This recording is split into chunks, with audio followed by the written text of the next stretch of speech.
Olá, seja muito bem-vindo ao Jornal da Record News. Essa edição também está ao vivo no nosso canal do YouTube e no Facebook da Record News. Vamos aos destaques desta quarta-feira. Suspende programa. Jair Bolsonaro discorda da proposta da equipe econômica e cancela anúncio do Renda Brasil. Polêmica no Congresso. Líderes da Câmara e do Senado só poderiam ficar no cargo até janeiro do ano que vem, mas parlamentares trabalham para uma possível reeleição. Lei de proteção de dados passa a valer após sanção presidencial. Determinação prevê que empresas que têm acesso a dados de clientes garantam a privacidade deles. Saúde na pandemia. Estudo aponta que quarentena contribuiu para um aumento do consumo de alimentos saudáveis no Brasil. Alívio do estresse. Além de aumentar a renda familiar, a arte pode ser uma forma de equilibrar as emoções nesta pandemia.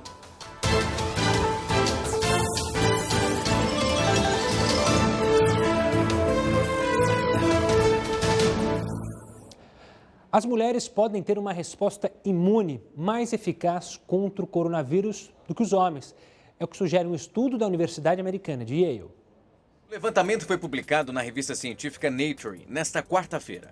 Os pesquisadores analisaram 98 pacientes, sendo que 51 mulheres e 47 homens. A conclusão deles foi a de que as mulheres desenvolveram uma resposta mais eficaz das chamadas células T do que os homens. Esse tipo de célula destrói as que foram infectadas pelo coronavírus. Uma das consequências dessa reação é o fato das mulheres terem apresentado menos formas graves da Covid-19. A eficácia se manteve mesmo entre as pacientes mais velhas. O oposto aconteceu com os homens, que apresentam um declínio na resposta imune conforme o tempo vai passando. Além disso, os pacientes identificaram que os homens tiveram uma resposta inflamatória acentuada a essa doença, condição não verificada entre as mulheres. E essa inflamação é uma reação exagerada do organismo e que pode levar à morte. O estudo pode, segundo os pesquisadores, trazer informações importantes para o desenvolvimento de tratamentos e também os cuidados que são diferentes, tanto para os homens como para as mulheres. Ele sugere, inclusive, que vacinas e terapias que aumentem a resposta das células T podem beneficiar mais os pacientes do sexo masculino. O número de empregos com carteira assinada aumentou no município de Campos, no Rio de Janeiro. De acordo com o levantamento do Cadastro Geral de Empregados e Desempregados, o CAGED, o setor de serviços foi o principal responsável pelo cenário positivo. Jorge é um dos milhões de brasileiros que sofreu bastante para conseguir uma vaga de emprego. Foram vários currículos distribuídos nas empresas da região durante quase um ano. Hoje, graças a Deus, consegui um emprego. Já estou quase um mês na empresa. Monique sabe que nesse período de pandemia foi muito difícil manter o emprego de muitos trabalhadores, principalmente no comércio. Por outro lado, onde trabalha, um segmento de prestação de serviços para uma grande rede de supermercados, não houve demissão. Aqui na nossa empresa, a gente contratou bastante funcionários durante essa pandemia, porque nós trabalhamos com recepção de lojas, supermercados, então teve um grande número de funcionários, de contratação de funcionários para esse tipo de serviço. As notícias também começaram a melhorar depois de algumas medidas de flexibilização em alguns municípios. Com o comércio de portas abertas e algumas empresas retomando o trabalho, começaram a surgir novas contratações. Interrompendo uma sequência de 4 meses de dados negativos, o Brasil abriu mais de 131 mil vagas de emprego com carteira assinada em julho. Os dados são do novo CAGED, Cadastro Geral de Empregados e Desempregados, divulgado pelo Ministério da Economia. Para o presidente da Carjopa, a retomada na economia e a abertura do comércio precisavam apresentar resultados de recuperação. Agora, com a reabertura, a tendência é que o índice de desemprego caia e novas vagas sejam abertas. Ainda no Rio de Janeiro, a retomada das aulas presenciais vai acontecer a partir de 14 de setembro para a rede privada e 5 de outubro para a rede pública, faculdades e universidades. Mas em meio às incertezas no plano da retomada, muitos pais estão receosos em mandar os filhos de volta para as escolas. Todos os dias, Valentina acompanha as aulas através da plataforma digital. Os estudos online já se tornaram rotina para a estudante de 11 anos. Com o auxílio dos pais, ela realiza todas as atividades. Uma situação nova surgiu, e Ela no início teve um pouco de dificuldade, com certeza qualquer criança teve, mas que hoje eles se adaptaram. A Valentina é uma menina inteligente, interessada, e com o nosso apoio, obviamente, ela está inteiramente adaptada a essa nova situação. O governo do estado autorizou a retomada das aulas presenciais em todo o estado. Em 14 de setembro, para a rede particular, e 5 de outubro, para a rede pública de ensino, faculdades e universidades. A medida é uma recomendação, então cabe ao Poder Executivo de cada município decidir se as atividades vão retornar ou não nestas datas. Muitos pais estão receosos com a volta presencial do ano letivo. O problema é que nós não temos garantia, né, acerca da segurança, da saúde do nosso maior precioso, porque a gente tem mais de precioso, né, que são os filhos. Esta escola particular está com as atividades presenciais paralisadas desde o dia 16 de março. Os 850 estudantes estão sendo atendidos de forma online. A instituição já fez uma pesquisa para saber qual seria a adesão caso as aulas retornem em setembro. Quanto às aulas remotas, 80% a 90% dos pais informaram satisfação no formato que a escola está oferecendo. Para os menores, um formato bem adaptado, de acordo com a especialidade de cada ano, Em relação às aulas presenciais, a gente também entrou em contato com os pais perguntando se a escola fosse reaberta, quem enviaria os filhos para as aulas presenciais. E nós tivemos uma resposta de 8% de pais que enviariam as crianças para a escola no retorno presencial e uma parte significativa dizendo que não enviaria. Um estudo apontou que a pandemia contribuiu para o aumento de consumo de alimentos saudáveis aqui no Brasil. Veja só na reportagem. De acordo com análises do estudo Nutrinet Brasil, realizado pelo Núcleo de Pesquisas da USP, a quarentena tem feito muita gente mudar diversos hábitos, entre eles o consumo frequente da comida fresca e caseira. Esse estudo analisou dados de 10 mil participantes do Brasil inteiro, e 51% eram jovens adultos, numa faixa etária de 18 a 39 anos. 78% eram mulheres e 61% dos entrevistados moravam na região sudeste do Brasil. A pesquisa revelou que durante a pandemia houve um aumento generalizado de 40% para 44% na frequência do consumo de frutas, hortaliças e feijão. Mas por que isso de fato aconteceu? A procura pelo atendimento nutricional durante a pandemia, ela de fato foi uma evolução. Muitas pessoas que eventualmente não se preocupavam com a questão de saúde frente à imunidade começaram a se preocupar. Isso foi um dos fatores que realmente teve uma procura muito grande por nutricionista, para imunomodular, ter uma questão de percepção imunológica um pouco melhor, que muito se preocupava nesse processo pandêmico, Para os pesquisadores, o isolamento social e a preocupação em melhorar as defesas imunológicas do organismo, isso por meio da alimentação, são os maiores fatores que contribuíram para essa mudança do comportamento. Apesar dessa melhora na alimentação, houve também um aumento no consumo de alimentos ultraprocessados, isso nas regiões Norte e Nordeste, e entre as pessoas de escolaridade mais baixa, o que mostra que as desigualdades sociais podem afetar diretamente os nossos hábitos alimentares. Especialistas apontam que o consumo de comidas naturais ou minimamente processadas fortalecem os mecanismos de defesa do nosso organismo. Já a ingestão de comida ultraprocessadas e cheias de calorias vazias apenas favorecem o aparecimento das doenças crônicas, que podem inclusive aumentar a gravidade do coronavírus. O plano alimentar não tem que ser mirabolante, ele não tem que ser contido de poucas calorias, ele tem que ser voltado para a otimização do metabolismo, melhora dessa composição. Então, quem procura o nutricionista hoje, ele realmente quer ter uma questão de saúde muito mais forte, muito mais potente, e dá para se aplicar isso mesmo comendo dentro de casa. A questão do delivery, claro, você teve um aumento nos pedidos de delivery em casa, porém, quando a gente realmente vê que o custo-benefício entre um prato feito e um delivery, eles eram bem semelhantes, e às vezes os ultraprocessados eles eram bem maiores, se havia um consumo menor e um consumo melhor desses alimentos. Apenas com esses dados, ainda não dá para saber se essa tendência vai ou não ser mantida, quando tudo isso acabar. Mas como a pandemia vem ensinando muita coisa, é viável pensar que esse período tenha proporcionado às pessoas a oportunidade de adquirir hábitos melhores e também permanentes. E a Rússia está se preparando para aprovar uma segunda vacina contra o coronavírus no final de setembro ou início de outubro.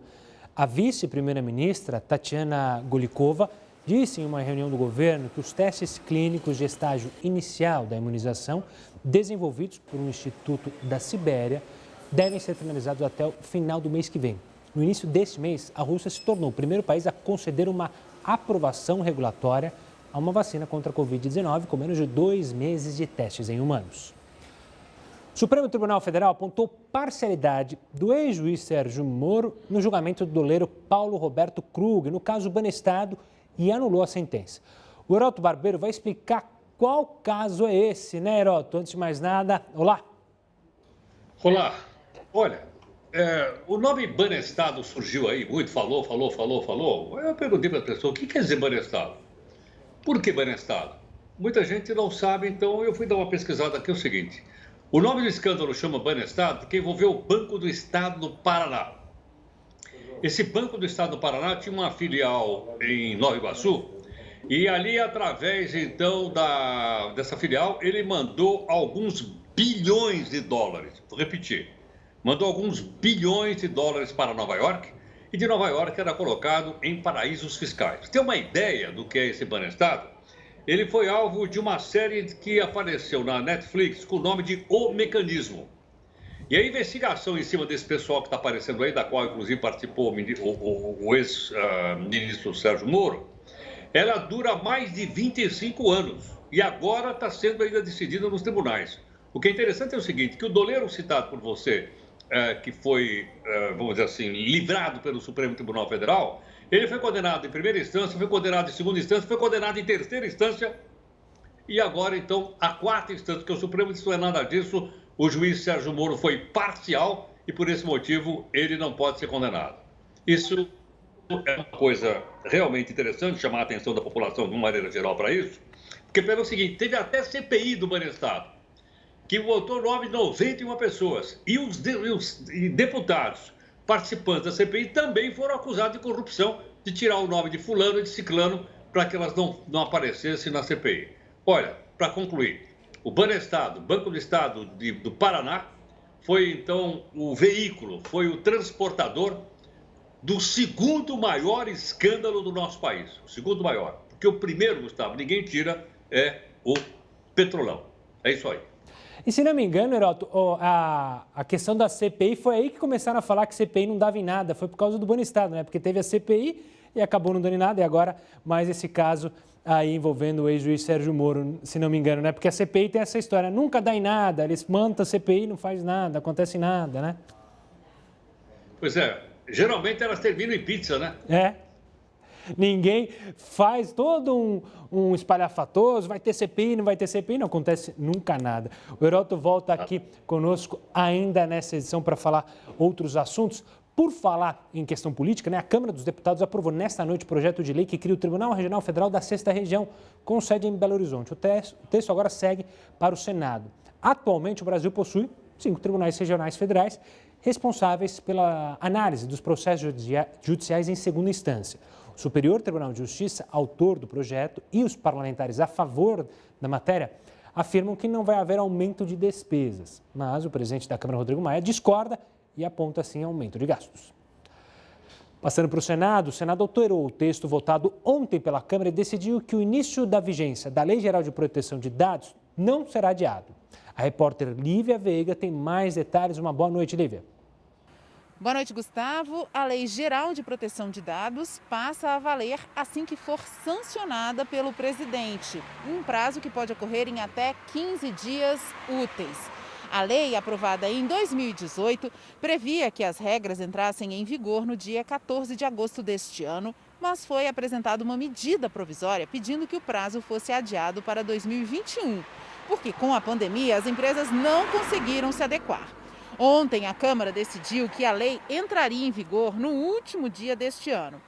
Mas hoje os senadores derrubaram o artigo que previa o adiamento, alegando que já tinham votado a matéria anteriormente. A lei prevê que empresas públicas e privadas que têm acesso a dados de clientes precisam garantir a privacidade deles. O governo ainda precisa criar a Autoridade Nacional de Proteção de Dados. E as multas só vão começar a ser aplicadas em agosto do ano que vem. De Brasília, Lívia Veiga. Obrigado, Lívia. Ainda falando sobre o Congresso, os líderes, os presidentes da Câmara e do Senado, Rodrigo Maia e Davi Alcolumbre, só poderiam ficar no cargo até janeiro do ano que vem. Mas a ideia dos parlamentares e que muitos trabalham é por uma possível reeleição de ambos. A disputa gera uma polêmica no Congresso. Para falar sobre esse assunto, eu converso agora com o doutor Alberto Rolo, especialista em direito eleitoral. Rolo, obrigado pela participação aqui conosco. Para as pessoas entenderem em casa por que se trata de uma polêmica, hoje não poderia ter reeleição, correto? Antes de mais nada, uma boa noite, Rolo. Boa noite, obrigado mais uma vez pelo convite. É um prazer falar com os espectadores da Record News. Então vamos lá, é o que você está falando. A Constituição prevê hoje, é o artigo 57, parágrafo 4º, fala expressamente que a eleição vai acontecer a partir de 1º de fevereiro, mandato de 2 anos, vedada a recondução na eleição imediatamente seguinte. É isso que diz o texto constitucional. Então eu não estou entendendo por que essa polêmica de cumprir a Constituição. É verdade que já houve uma interpretação desse dispositivo que permite a reeleição, vamos dizer assim, de uma legislatura para outra, que foi o que já aconteceu com o Rodrigo Maia. Ele ficou nos últimos 2 anos da legislatura anterior e está nesses 2 anos da atual legislatura. Mas no próximo biênio está dentro da mesma legislatura, portanto, me parece que cai nessa vedação expressa da Constituição, a mesma coisa para o presidente Davi Alcolumbre. Então, a ideia seria, pelo que a gente tem notícias, mudar a Constituição. Então, se a Constituição for alterada, aí tudo bem. Mas se a Constituição não for alterada, me parece que essa tentativa é inconstitucional. Rolo, justamente sobre essa tentativa que eu queria falar, se fala muito nos corredores de Brasília, até com anuência de ministros do STF, sobre maneiras para justamente mudar essa regra ou interpretá-la de maneira diferente. Pelo que você está me dizendo, a única maneira seria uma mudança na Constituição. E aí a gente volta para aquela questão que tem que ter 2/3 para votação, ou seja, não seria algo simples. Existe outra maneira que os políticos e parlamentares poderiam alterar para que haja essa reeleição? Esses bastidores do Congresso, como você lembra, falam numa alteração regimental, mas me parece que é insuficiente. E me preocupa um pouquinho quando também as notícias dão conta de que haveria alguns ministros do STF em favor dessa alteração. Agora, alteração na Constituição, tudo bem, a gente não discute, mas em favor de uma receita pela reeleição, mas por questões políticas, né? Não querem, essas são as notícias, que assuma um outro candidato, um outro presidente da Câmara e do Senado, mais alinhado, talvez, com o presidente Jair Bolsonaro. Mas isso me parece política e ministro do STF não tem que fazer política. O ministro do STF tem que interpretar e exigir o cumprimento da Constituição. Então, se mudar a Constituição, tudo bem. E aí, você lembrou? Só muda um pouquinho o quórum. Na verdade, são 3/5, né? 3/5, 2 votações em cada casa do Congresso. Então, não é uma mudança fácil. Mas se os 2 nomes tiverem ampla maioria, né, uma ampla aceitação para um novo biênio, para um novo mandato,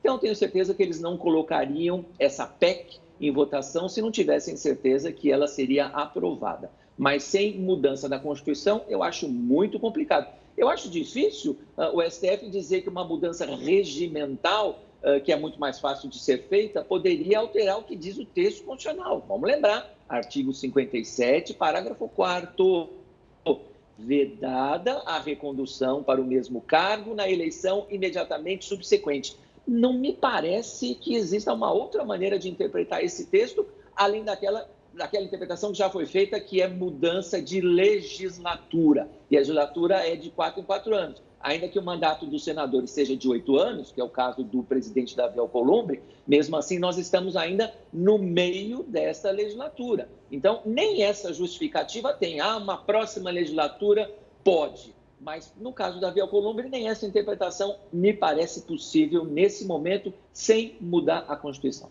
Rolo, obrigado pela explicação sobre um tema que é bom você ficar atento, porque, como a gente sabe, o parlamento faz parte da governança do país. Então, é bom você ficar atento a essas questões, como essa, que é a alteração numa regra constitucional para uma possibilidade de reeleição dos presidentes, tanto da Câmara quanto do Senado. A gente segue acompanhando. E olha, o governo suspendeu o Renda Brasil. O novo programa foi criado pela equipe econômica, pelo ministro Guedes, para substituir o Bolsa Família. Bolsonaro disse que não pretende tirar recursos de outros programas para custear o Renda Brasil e criticou a ideia de usar uma verba já definida para financiar outra. Não posso tirar de pobres para dar para paupérrimos. Não podemos fazer isso aí. Como, por exemplo, a questão do abono para quem ganha até 2 salários mínimos. Seria, né, um 14º salário. Não podemos tirar isso de 12 milhões de pessoas para dar para um Bolsa Família ou um Renda Brasil, seja lá o que for o nome desse novo programa. E hoje é dia de mais uma convenção republicana e dessa vez com o discurso do atual vice-presidente americano Mike Pence. A correspondente Evelyn Bastos tem as informações sobre os bastidores da eleição americana. Uma boa noite, Evelyn. Oi, Gustavo. Muito boa noite para você. Boa noite a todos que nos assistem. Olha, hoje mais de 20 autoridades vão subir ao palco nessa noite que recebeu o tema Terra de Heróis. O Mike Pence, que concorre à reeleição na chapa de Donald Trump, vai fazer o discurso de encerramento. Nessa terceira noite de convenção, os republicanos receberam uma boa notícia e devem comentar o assunto ao longo do evento. É que uma pesquisa divulgada hoje mostra que o oponente de Trump, Joe Biden, não conseguiu alavancar os números de intenção de voto durante a convenção do Partido Democrata realizada na semana passada. O presidente Trump, que está confiante na vitória, é esperado para fazer um grande discurso amanhã no encerramento da convenção republicana. Gustavo. Obrigado, Evelyn. Mudando um pouco de assunto, você sabia que o carro na Argentina, nossos vizinhos aqui, é muito mais barato que no Brasil? O Heródoto vai explicar o motivo, por que o carro lá nos hermanos, que vivem uma crise econômica enorme, é muito mais barato que aqui. Explica pra gente, Heródoto. Olha, Gustavo, eu também fiquei curioso, porque eu vi o artigo assinado pelo Rafael Galante, lá no Infomani, e falei, mas não é possível, por que Los Hermanos têm carros mais baratos do que o Brasil? Aliás, uma coisa curiosa que eu queria te falar. Sabe hoje quem é o principal parceiro econômico da Argentina? Os chinos, os chineses. Pois é, não é mais o Brasil. É a China, por isso estão chamando de Argentina o país agora. Porque agora o namoro lá é firme com a China, então não tem mais com o Brasil. Mas com o Brasil a gente tem muito comércio, principalmente nessa área que a gente está mostrando aí, que é a área da indústria automobilística. Agora, vamos fazer uma rápida comparação, então, nós outros com Los Hermanos. Olha aí. O PIB esse ano vai despencar no Brasil, 5,7% em média, segundo o Banco Central. Na Argentina, a coisa está pior. O PIB lá deve cair entre 9% e 12%, de acordo com as informações também do Banco Central lá da Argentina. A coisa está feia, portanto, com 5,7%, você imagina com 9% e 12%. Bom, outra questão importante é o seguinte. Além da retração de PIB, vamos para uma outra informação. Queda na venda de carros, veículos em geral. Aqui no Brasil despencou, caiu 37,5%, bateu lá no fundo do poço no mês de maio. Na Argentina, caiu um pouquinho mais, caiu 40% a venda de veículos também, dada a crise que já vinha antes da pandemia. Além dessa diferença, há uma outra aqui curiosa para a gente mostrar também, que é o seguinte. Olha a diferença de preço, veja lá. Eu peguei lá, tinham vários carros, eu escolhi aqui o Fiat Cronos, que lá está custando $7.200. No Brasil custa $10.419. Portanto, lo hermano, o argentino paga 31% a menos do que nós pagamos no Brasil. Aí peguei outro, que é o GM, o Onix. Lá custa $7.911. No Brasil custa quase $9.500. Portanto, lá é 17% mais barato que aqui. Agora a pergunta que não quer calar. E por quê? Vamos mostrar então, virando aí a nossa Paulinha. Vantagem Argentina. A energia elétrica da Argentina é muito mais barata do que no Brasil. Por isso o carro fica mais barato. A mão de obra na Argentina é mais barata do que no Brasil. Aí o carro fica mais barato. E a margem de lucro das montadoras lá na Argentina é menor do que no Brasil. Logo, as montadoras aqui recebem mais, o carro fica mais caro. Então, por esses 3 motivos principais, Los Hermanos pagam carro mais barato do que no Brasil. Agora, uma coisa que não quer calar é o seguinte: pô, então dá para ir comprar um carrinho lá na Argentina e vir com ele para o Brasil? Olha, não é recomendável não, porque há uma quantidade de empecilhos imensa. Então é melhor não testar não, porque pode, né, a diferença pode virar então uma desvantagem. Então tá aí, portanto, Gustavo, Los Hermanos estão melhor com seus coches do que os brasileiros. Boa, Heroto. Daqui a pouco o HB volta aqui conosco com outras informações. Agora a gente segue falando sobre notícia internacional. A agência de notícias da Coreia do Norte exibiu hoje imagens do líder Kim Jong-un em reunião com autoridades. Rumores sobre o estado de saúde debilitado de Kim ganhavam força. A Coreia do Norte diz que ele delegou parte das decisões para a irmã por causa de estresse. A Rússia divulgou pela primeira vez o vídeo da explosão da maior bomba de todos os tempos. Os detalhes dessa história você acompanha daqui a pouco.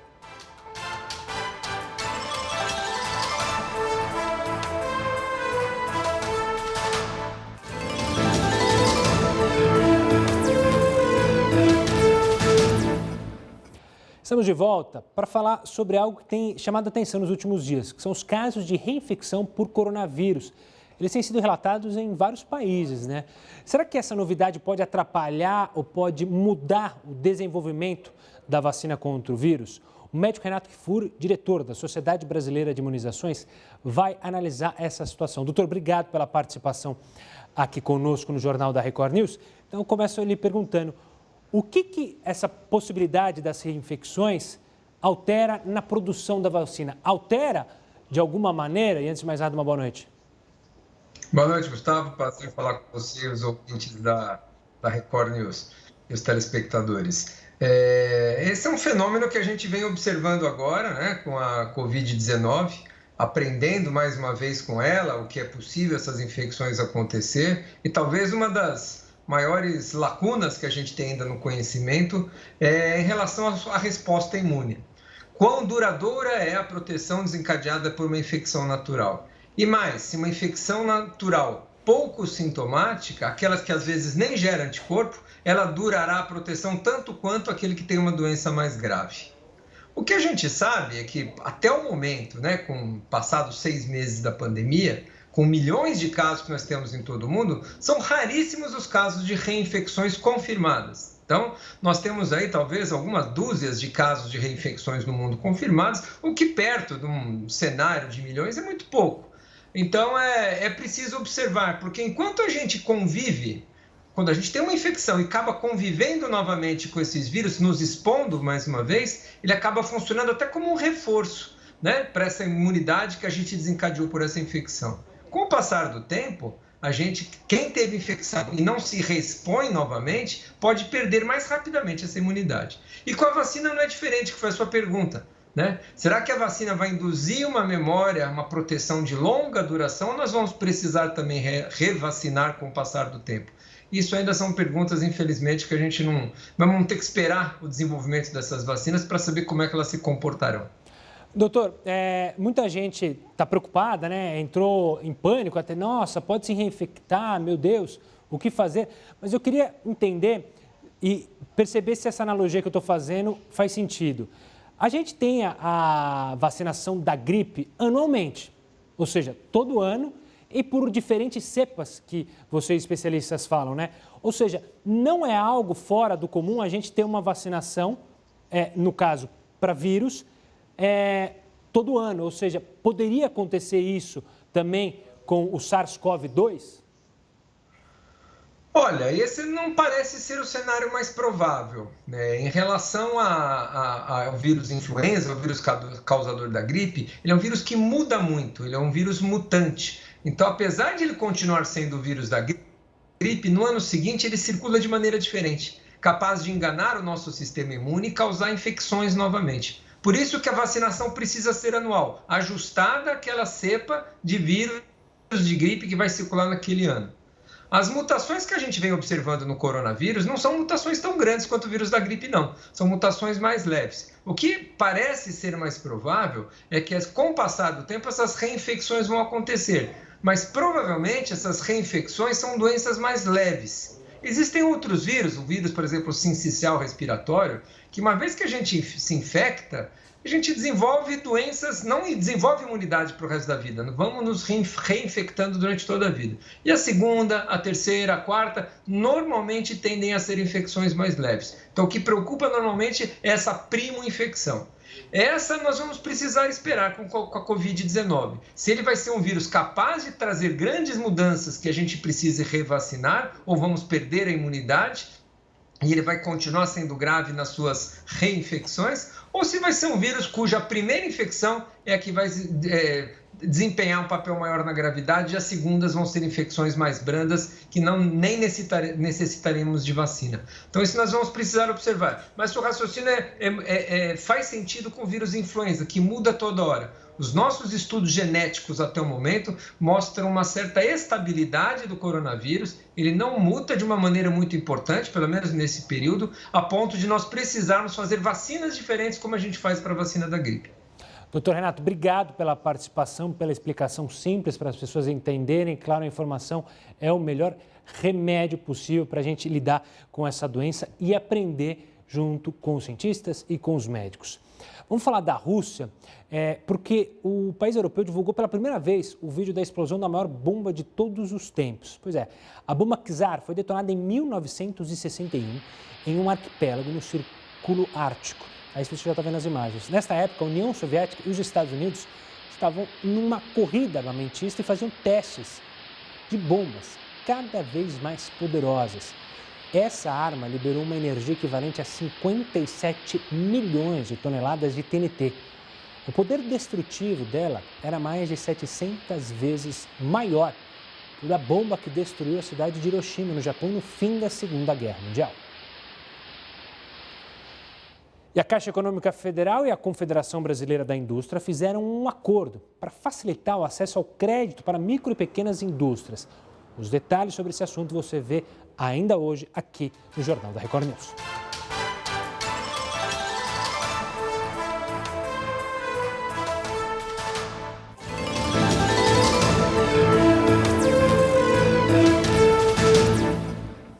Jornal da Record News de volta para falar mais uma vez com o Heródoto Barbeiro sobre a Caixa Econômica Federal e a Confederação Brasileira da Indústria, que fizeram um acordo para facilitar o acesso ao crédito para o micro e para o pequeno industrial. O Heródoto tem mais detalhes e é um crédito super importante, né, Heródoto? A gente já falou outras vezes aqui sobre a necessidade de chegar esse crédito ao micro e pequeno empresário. Diga lá, professor. Sem dúvida, você foi no ponto, Gustavo, e mais uma vez isso me chama a atenção, para que a nossa recuperação está sendo em V. Bateu lá no fundo do poço no mês de maio, principalmente porque as atividades econômicas foram todas elas paradas por causa do chamado lockdown que nós tivemos, mas vai recuperar. Agora, para recuperar, há uma série de programas de andamento, inclusive esse daí, que você citou, que é para micro e pequeno industrial. Veja bem, é só para micro e pequena indústria. Vamos lá. É um acordo da Caixa Econômica feita com a CNI, que é a Confederação Nacional da Indústria. Você diz, bom, para que o cidadão pode tirar grana? Ele pode tirar para dois motivos. Para capital de giro, ou seja, aquele dinheiro que eu preciso no dia a dia para manter minha pequena indústria funcionando. Ou então para aquisição de máquinas e equipamentos. Se comprar uma máquina nova, não tenho grana, vou lá e peço esse dinheiro emprestado. Então, nesses dois pontos, você pode procurar grana. Muito bem. A carência tem até 60 meses para pagamento, né, de todas as linhas de crédito. Então, você tira essa grana e pode pagar até em 60 meses, o que faz com que o pequeno e médio empresário possa cumprir a grana que ele pegou emprestado lá na Caixa Econômica Federal. Outro ponto importante para você que tem uma pequena oficina, para você que tem uma pequena fábrica de algum produto, além dessa, eu vou mostrar agora na próxima telinha que a gente vai ver. O juro é alto? Não. Olha o juro, é médio, hein? Em média, um pouquinho para cima, um pouquinho para baixo. Média de 1% ao mês. 1% ao mês. É um juro muito barato. Carência, média também de 4 meses. Eu pego a grana e começo a pagar a primeira prestação do empréstimo depois de 4 meses. É mais ou menos 4 meses. Eu coloquei em média porque há várias possibilidades, mas de uma maneira geral, eu acho que é uma boa proposta dessa para o micro e um pequeno industrial. Outra informação importante, olha só, é essa que está aqui. A inscrição pode ser feita pela internet, é só entrar lá no site, está vendo o site aí, ó. É o da Caixa Econômica Federal. Você entra lá e você faz através do site o seu pedido e faz também, então, o passo a passo para conseguir esse financiamento e fazer com que a sua pequena ou microindústria possa voltar a funcionar, talvez agora até com mais força do que no período anterior à pandemia. Aí está, portanto, Gustavo, mais um passo importante, né, para essa recuperação econômica do país, que a impressão que eu tenho, olhando aqui os indicadores econômicos, é que ela vai ser realmente em V, ou seja, ela está voltando, não é, para tentar recuperar aquilo que nós tínhamos na economia brasileira antes dessa pandemia que nos atingiu a todos. Boa, Heroto, obrigado pela participação. Amanhã a gente se fala aqui no Jornal da Record News. Uma ótima noite. O Brasil está entre os 16 países com mais pessoas ansiosas por causa da pandemia. Uma das alternativas para minimizar o problema pode estar aí, ó, na arte. Os detalhes eu te conto logo mais.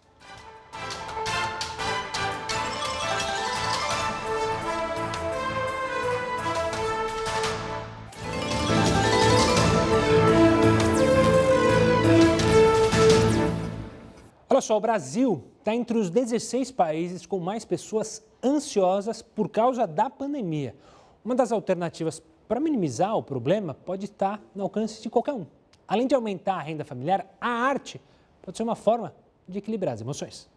Os traços leves, aos poucos, ganham forma, se transformam em desenhos que ficam eternizados. A habilidade de Samuel só pôde ser aprimorada porque ele passou a trabalhar de casa devido à pandemia e o tempo começou a sobrar. Passei a assistir alguns vídeos na internet que ensinavam algumas técnicas, né? Aliado à aptidão que eu já tinha, os resultados começaram a melhorar, os trabalhos começaram a ter um resultado mais interessante, né? O resultado foi ficando cada vez melhor e o que era um hobby na infância virou uma outra fonte de renda. Eu não cobrava nada para desenhar, desenhava mesmo só pelo lazer. Assim, às vezes fazia algum amigo, às vezes fazia alguém que pedia e tal, mas os pedidos se tornaram demais, eu não conseguia atender. Eu falei, cara, eu vou cobrar porque vamos ver se alguém paga. E aí a pessoa pagou, eu entreguei o desenho, a pessoa elogiou pra caramba, eu falei, será? Né? Cobrei com muita vergonha, um valor tipo super simbólico, e a pessoa, nossa, ficou muito bom, vale muito mais, e não sei o quê. E aí eu me empolguei. O tempo ocioso também permitiu a Elisa fazer o que sempre quis, aprender o crochê, e a arte também se transformou em trabalho. Comecei a divulgar no meu Instagram as coisas que eu estava fazendo para decoração da minha casa e alguns amigos mandaram mensagem perguntando se eu estava vendendo, se estava aceitando encomenda. E daí veio a ideia de iniciar a lojinha online. Além de ser fonte de renda para muitas pessoas, a arte tem eficácia comprovada no tratamento de diversas doenças e transtornos mentais, como a ansiedade. A arte-terapia foi incluída nos atendimentos do SUS em 2018, devido à eficiência dos resultados. No início de junho deste ano, uma pesquisa do Instituto Ipsos mostrou que o Brasil está entre os 16 países com mais pessoas ansiosas por causa da pandemia. 4 em cada 10 brasileiros. O tema foi 3 vezes mais procurado no Google do que a média dos últimos 16 anos. Encontrar a arte que mais combina com você pode ser muito benéfico. Música, bordado, pintura, desenho, colagem, modelagem, seja ela qual for. Realizar essas atividades é uma forma saudável de canalizar a ansiedade e o mal-estar que o isolamento social provoca. A arte ela tem esse poder de um pouco tirar a gente da realidade que às vezes é tão dura. Então ela funciona um pouco como esse entorpecedor, vamos dizer assim, e ao invés da pessoa canalizar isso em coisas que vão ser ruins, ela pode colocar essa emoção através da arte. Mais do que prazer e entretenimento, a arte ajuda cada pessoa a se conhecer. Eu nem sei se quem ganha mais é quem recebe o desenho, sou eu, porque desenhar é um processo extremamente prazeroso para mim. E o Jornal da Record News fica por aqui. Eu encontro vocês amanhã, mas você fica agora muito bem informado com o Rafael e a Hora News da edição das 10. Tchau, tchau.